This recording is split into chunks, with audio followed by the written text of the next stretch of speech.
বিএনপির প্রতিষ্ঠা বার্ষিকীতে জিয়াউর রহমানের সমাধিতে শ্রদ্ধা জানাচ্ছেন নেতাকর্মীরা। এই মুহূর্তে জিয়া উদ্যানে আছেন সহকর্মী আহমেদ সালেহীন, সরাসরি যুক্ত হচ্ছে তার সঙ্গে।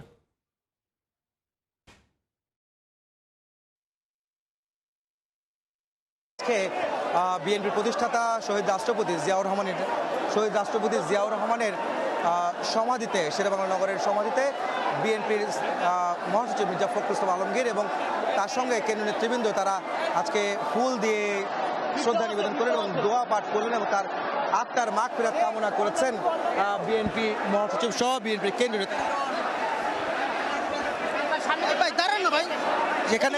এখানে আসলে নেতাকর্মীদের উপচে পড়া ভিড় দেখা গেছে, যেখানে আপনারা দেখতে পাচ্ছেন যে একটি প্রচুর আসলে হাজার হাজার নেতাকর্মী এই প্রতিষ্ঠাবার্ষিকী উপলক্ষে তাদের প্রতিষ্ঠাতা জিয়াউর রহমানের সমাধিস্থলে এসেছেন শ্রদ্ধা নিবেদনের জন্য। আপনারা জানেন যে 1978 সালের 1 সেপ্টেম্বর আজকের এই দিনে বহুদলীয় গণতন্ত্র প্রতিষ্ঠা এবং জাতীয়তাবাদের দর্শনের অনুপ্রাণিত হয়ে আসলে এই দলটির প্রতিষ্ঠা হয়েছিল বিএনপি, এবং 47 বছরে তারা চরম নানা ধরনের চড়াই উচ্চাই পার করেছেন এবং তার পরবর্তীতে তারা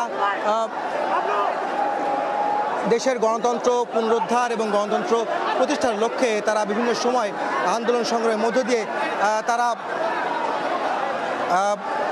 তাদের দলকে কার্যক্রম পরিচালনা করেছে। এবং ঢাকার জিয়া উদ্যান থেকে যুক্ত ছিলেন সহকর্মী আহমেদ সালেহীন।